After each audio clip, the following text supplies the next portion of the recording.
네, 안녕하세요. 코드맨입니다. 네, 오늘은 음향 장비 하나를 소개시켜 드릴 건데요. DSP라는 장비입니다.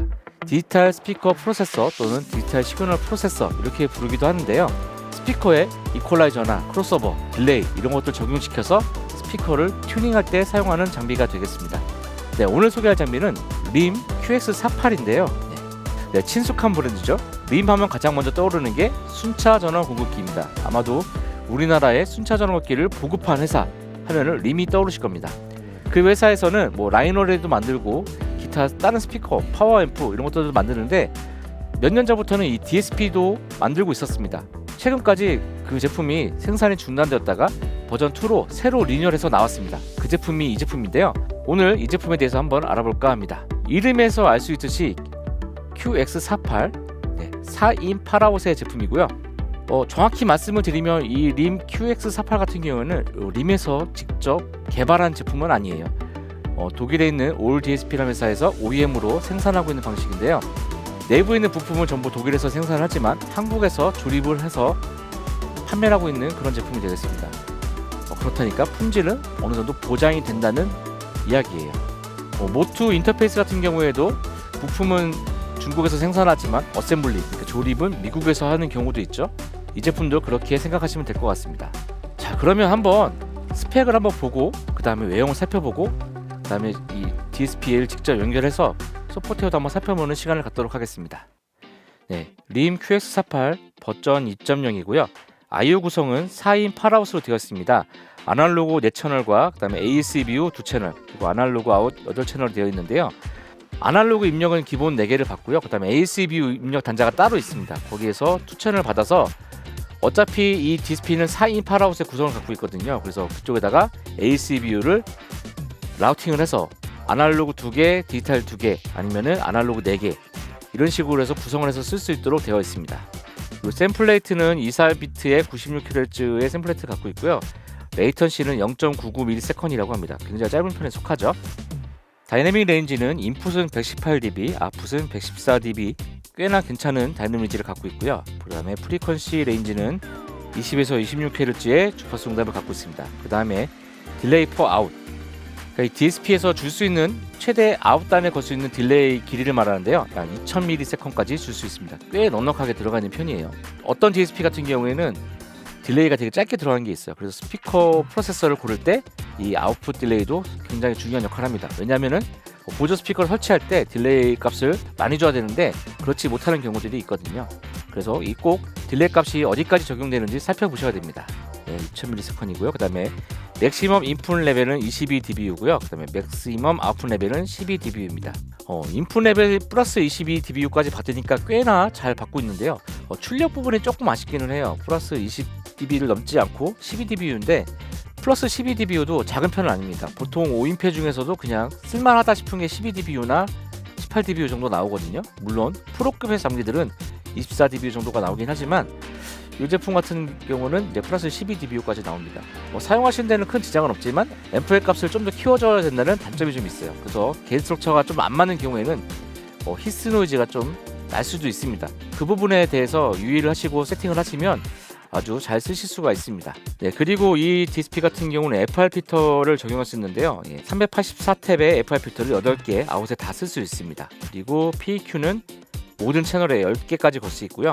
그다음 EQ의 타입은 벨, 그러니까 파라미터 이퀄라이저, 그리고 하이 쉘빙, 로우 쉘빙, 노치 필터, 그 다음에 올 패스 필터, 밴드 패스 필터, 하이 패스 필터, 로우 패스 필터, 거의 뭐 존재하는 모든 필터들은 거의 다 걸 수 있는 가 있는 것 같아요. 그리고 엑소버 타입 같은 경우도 버터워스와 베슬, 링크위치 라일리까지 사용이 가능하고요. 그 다음에 인풋은 옥타브당 24dB까지의 슬로프를 할 수가 있고요. 그 다음에 아웃풋은 옥타브당 48dB까지 적용되는 필터를 사용합니다. 그리고 전원은 220이 아닌 DC 12V를 사용합니다. 이 안에 220V 전원이 들어가 있지는 않고요. 아답터 12V로 해서 전원을 공급해줍니다. 그 부분이 조금 아쉽긴 합니다. 왜냐면은 이제 220V를 꽂게 되면은 접지가 연결이 되거든요. 이제 아답터로 되기 때문에 전원 접지가 안 되는 단점이 좀 있어요. 만약에 그 그라운드가 문제가 된다고 한다면 샤시 접지를 하는 것을 추천을 드립니다. 일반적인 경우에는 제가 이전 버전을 사용했었는데 그라운드 때문에 문제된 적은 없었습니다. 그럼 한번 외형을 살펴보도록 하겠습니다. 전면부부터 보시면요, 이쪽에 이제 USB 단자를 이용해서 DSP를 컨트롤할 수 있게 되어 있고요. 이쪽에 아날로그 레벨 메타가 있고요. 그다음에 이쪽에 디지털 입력 레벨 메타가 있습니다. 그리고 이쪽에는 DSP를 컨트롤할 때 사용하는 채널 셀렉팅과 그다음에 뭐 파라미터 업다운, 그다음에 메뉴 키, 그다음에 EXIT 버튼이 있고요. 그다음에 이쪽에 액정이 있고요. 그다음에 이쪽에 카피와 페이스트, 채널에 있는 값을 복사하고 붙여넣기 아주 편하게 되어 있나 봅니다. 그리고 돌리는 노브가 하나 있습니다. 그리고 이쪽에 있는 것들은 이제 뮤트를 하는 버튼이 되겠습니다. 사실 보통 이런 DSP를 만들 때 전면 패널로 해서 에디팅을 하거나 그러진 잘 않거든요. 그래서 꼭 이런 PC 프로그램을 붙여서 사용하는 편입니다.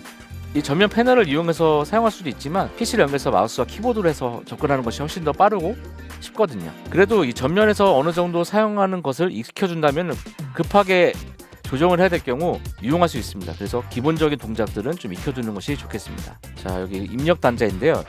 이쪽에 A, B, C, D 같은 경우는 이제 아날로그 입력이고요. 그다음에 이쪽에 디지털 입력이 따로 있습니다. 또 다른 DSP 같은 경우는 아날로그 입력을 ASBU로 전환하거나 그렇게 하는 경우도 있는데 여기는 아날로그 4개를 다 꽂아놓고 ASB 입력도 꽂아놓을 수가 있어요.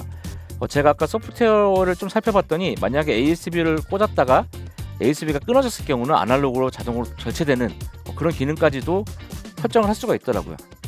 그런 면에서 아날로그 입력 2개를 받아놓고 ASB를 쓰면서 또 예비로 아날로그를 또 하나 받아놓는다면 장점들이 되겠죠.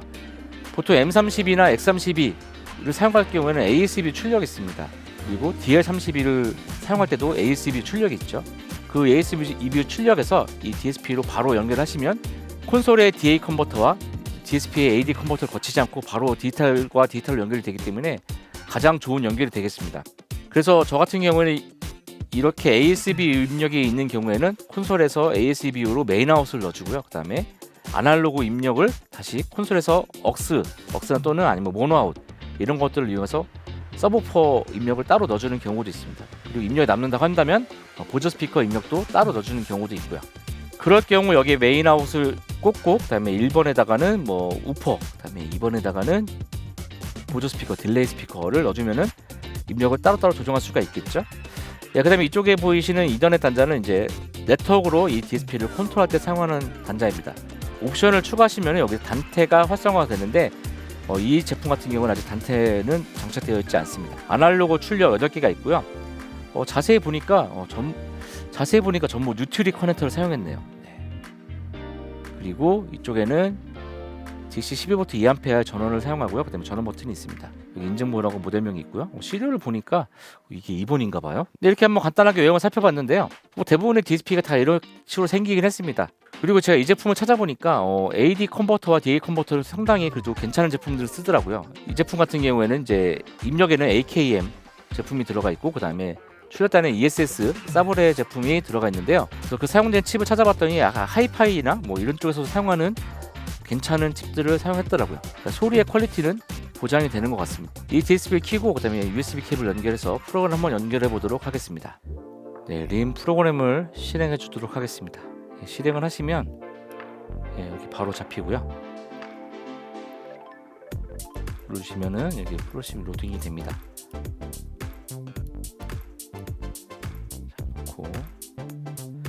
지금 이 상태에서는 조정할 수 있는 게 뮤트밖에 없습니다. 위쪽에서 이제 비밀번호를 쳐줘야지 되는데요.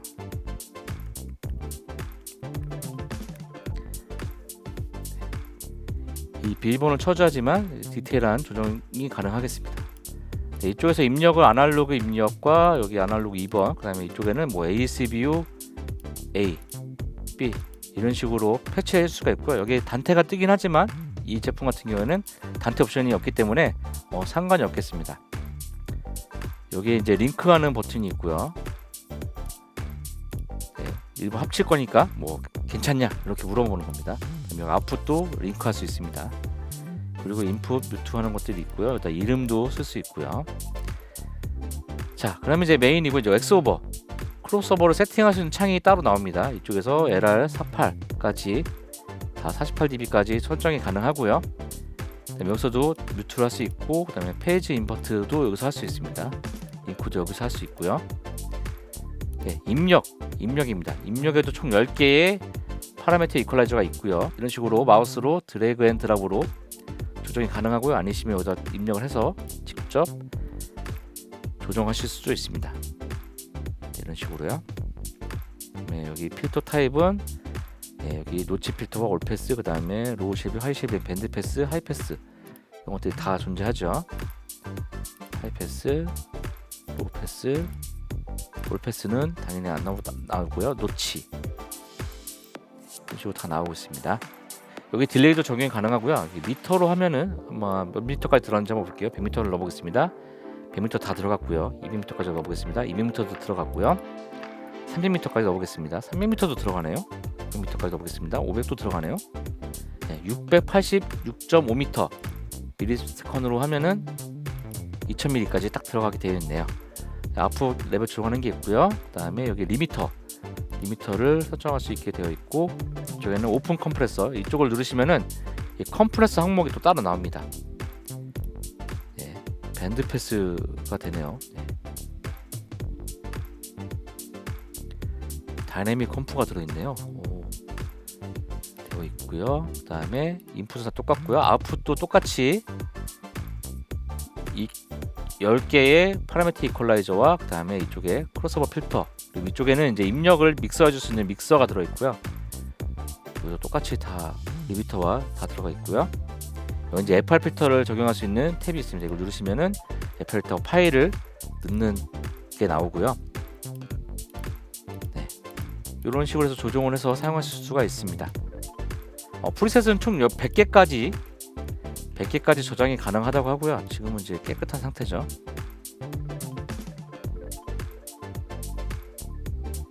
네, 100개까지 적용할 수 있습니다. 로드할 수도 있고요.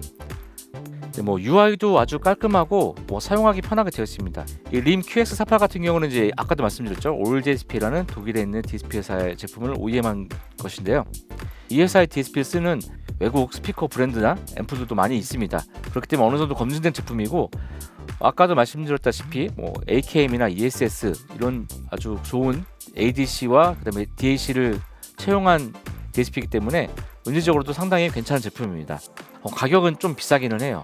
4인 8아웃에 ASBU까지 있고 또 FR 필터도 적용이 되기 때문에 소비자가는 200만원 좀 넘는 걸로 알고 있는데요. 요즘과 같은 반도체 대란에 그래도 이렇게 비싸더라도 DSP가 없는 경우들이 많거든요. 근데 이렇게 괜찮은 DSP가 우리나라에서 그래도 생산이 된다는 것은 굉장히 좋은 일이 아닌가 생각이 됩니다. 자, 그럼 한번 이 전면 패널도 한번 어떻게 만질 수 있는지 한번 볼까요? 저도 한 번도 안 해봤는데, 저 채널 누르면 이제 채널이 바뀌네요. 링크가 되어 있기 때문에 아까 1, 2, 3, 4가 바뀌고, 아웃풋 채널 여기가 되고, 이거 돌리면 이제 개인 조정이 되겠죠. 그리고 여기서 이제 업 하면 이제 기능들이 나오네요. 기능들이 나오고 아주 쉽네요. 그리고 다운도 이렇게 나오고, 여기는 이제 다시 원래도 나가려면 이제 EXIT를 누르면 되고요. 그다음에 여기는 이제 프리셋을 불러오는 그 창인 것 같고요. 메뉴는 만약에 채널을 카피를 누르면 어떻게 될까요? 일단 채널에서 카피를 눌렀다. 카피드가 바로 되네요. 그 다음에 2번에서 누른 다음에 페이드를 하면은 물어보네요. 카피를 붙여넣기를 하겠냐고. 붙여넣기 되는 것 같습니다. 상당히 편하게 되어 있네요. 이거 괜찮은데요. 생각보다 어렵지가 않습니다. 뮤트 입력은 뮤트가 또 없는 게 좀 아쉽긴 하네요. 또 하나, 가끔 이제 DSP에 여기 레벨 메타가 있는데, 이 레벨 메타 같은 경우는 이제 실제로 출력이 되는 레벨 메타는 아니고요. 여기 보시면 리미터라고 되어 있잖아요. 리미터까지 헤드룸을 표시해주는 그 레벨 미터입니다. 그래서 레벨 미터를 설정하지 않았거나 아니면 레벨 미터 값이 아주 높으면은 이 레벨 미터가 조금밖에 안 뜨게 되어 있어요. 이 레벨 미터가 실제 출력되는 레벨 미터가 아니니까 그 부분을 꼭 확인해 보셔야 됩니다. 네, 오늘 이렇게 생소한 장비 DSP 한번 살펴봤는데 어떠신가요? 네, 이 제품 강력하게 추천드리고요. 혹시 구매하실 분들은 저에게 인스타 DM이나 혹시 카카오톡 아이디 이런 쪽으로 문의 주시면 감사하겠습니다. 물론 튜닝도 같이 문의 주셔도 되고요. 네, 오늘 영상 여기까지고요. 오늘 영상이 도움이 되셨다면 구독과 좋아요 부탁드리고요. 다음에 더 좋은 영상으로 찾아뵙도록 하겠습니다. 안녕.